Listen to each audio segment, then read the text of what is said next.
দাঁড়িপাল্লা মার্কা যদি আপনারা ভোট দেন, বড় ভাই এদিকে আসেন ভাই ভাই, সামনে তো নির্বাচন তাই না? তাহলে আপনি কি মার্কা ভোট দেবেন একটু বলেন তো ভাই দেখি। আচ্ছা আপনি যেটা বলবেন এটা জামাত ইসলাম।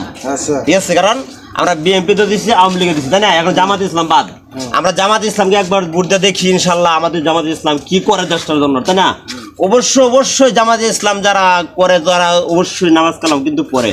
ঠিক আছে, যেমন জামাতের আমির যে আছে জামাত ইসলাম নামাজি, যে সরকার আসবে জামাত ইসলাম সে নামাজি। ঠিক আছে, তাহলে অবশ্যই কাকু আপনি এই যে সামনে আসেন, সরো সামনে তো নির্বাচন আসছে তাই না? তাহলে আপনি কিসে ভোট দিবেন বলেন তো দেখি, জামাত ইসলাম নাকি আওয়ামী লীগ বিএনপি বলেন? দাঁড়িপাল্লা না?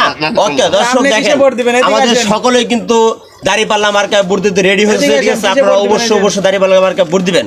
কারণ কি জানেন, দাঁড়িপাল আমরা মুসলমান, আমরা যদি জামাতে ইসলাম দাঁড়িপাল্লা মার্কায় ভোট দিই অবশ্যই দেশটাতে আমাদের শান্তি ফিরে আসবে, কোনো নৈরাচার থাকবে না। ঠিক আছে, স্বৈরাচার থাকবে না, কারণ জেনা বিচার কম থাকবে, সুষ্ঠু বিচার থাকবে।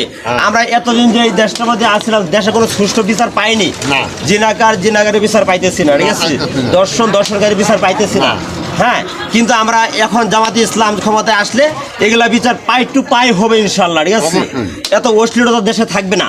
ঠিক আছে, জামাতে ইসলাম যে করতেছেন বর্তমান যিনি সরকার থাকবেন, ঠিক আছে, ডক্টর শফিকুল ইসলাম নাকি, তার যে দেখলাম আজকে তার ভিডিওর মাধ্যমে যা দেখলাম, ঠিক আছে, তার যে এরিয়াটা আছে বাড়ি, ঠিক আছে, শেখ হাসিনা 14 গোষ্ঠী সব বিক্রি করলো, তার এরিয়াটা সমান হবে না ইনশাল্লাহ। ঠিক আছে, হ্যাঁ, আজকে ঘুরে দিকে আসলাম, তার বাড়ির সম্পূর্ণ ভিডিওটা দেখে আসলাম, অনেক ভালো লাগলো। আপনারা অবশ্যই জামাত ইসলামে ভোট দিবেন। ঠিক আছে, ইনশাল্লাহ সকলে ভোট দিবেন। সকলকে ধন্যবাদ। আসসালামু আলাইকুম রহমতুল্লাহ।